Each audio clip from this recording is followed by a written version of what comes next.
Let me just start by one more time thanking the people at Florida Citrus Sports and the people of Russell Athletics, Steve Hogan and his staff.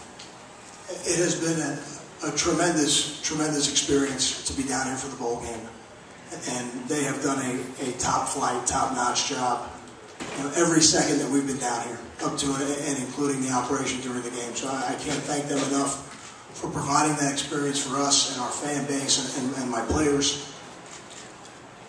The city of Orlando has been a tremendous host this week, and we certainly appreciate all the things that they have done for us while we've been down here. This game, two tremendous defensive performances, and certainly one of the better defensive performances that I've witnessed from our Rutgers players this season or in my career at Rutgers. And it's a shame that unfortunately we came out on the wrong side of the game and squandered that type of performance in the result.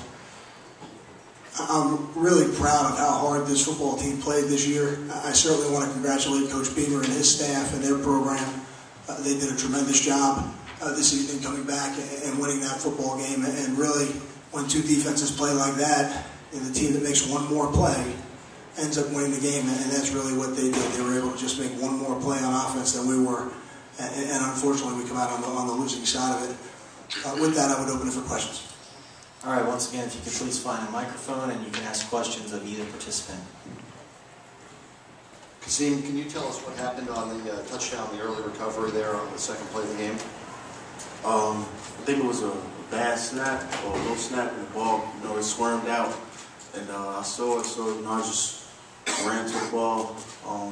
He tried to pick it up, and I think I tackled him, but I missed him, and then Khalil tackled him, and the ball came out, and I saw it, and I just picked it up. Cal, I know you talked about the defenses, but given a month for this, could you have ever envisioned not scoring an offensive touchdown? Very disappointing. Certainly, I try not to predict the way games go, and as you know, I've always said, when you can think a game may be a certain way, and all of a sudden you're in it, and it turns out to be completely opposite. But with two defenses like this, you certainly could have predicted a low-scoring game. Would I have predicted that we wouldn't score an offensive touchdown? No, I wouldn't have done that. I'm disappointed. We just no consistency of drives, and really. The difference for them was, the difference for us scoring a touchdown was really recovering a fumble in the end zone, and for them scoring a touchdown was a turnover that gives them great field position. Those are really the two things that lead to the touchdowns. And unfortunately for us, we just couldn't make one more play. But they're certainly disappointed in the consistency of the offense. We just weren't able to get a drive, during the game. Andrew?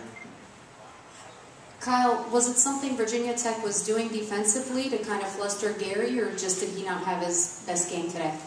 Oh, I don't know that it was something that unique that they did. I think they played an excellent game on defense. I don't think we did a great job protecting Gary today. Even some of the plays that weren't sacks, there were some pressures, and I think it's hard for a quarterback to sit in there and set his feet every time if he's not sure if he's going to be protected or not. And I think when we look at the film, we're going to see opportunities at every position. I think there's going to be some throws Gary'd like to have back. I think there's going to be some catches or some drops that the receivers would think could be catches, and there's certainly going to be some issues of protection that we would have liked to handle a little bit better, whether it was the line, the tight ends or the running backs. But I think it's always the first thing you see is the quarterback. But I think when we evaluate the film, we're going to see some issues in a lot of different positions.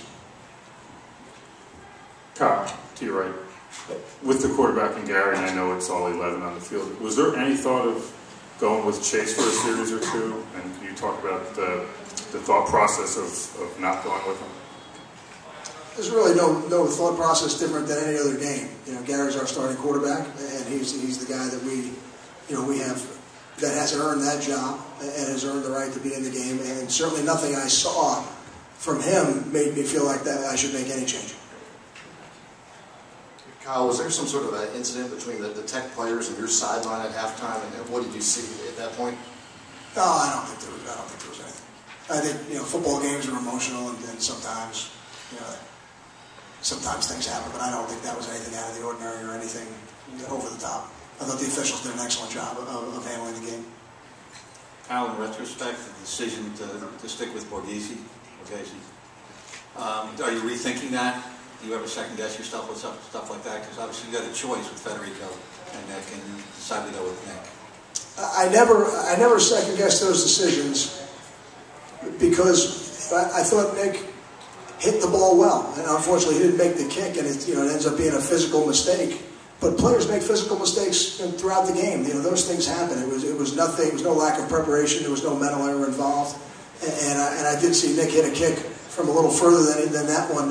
As I was coming out after halftime, he was warming up and he hit one from pretty good distance. So I felt like his leg had the distance. He just didn't make it. But no regrets at all. I thought Nick was ready to go today, and unfortunately, he didn't hit it as well as he'd like to.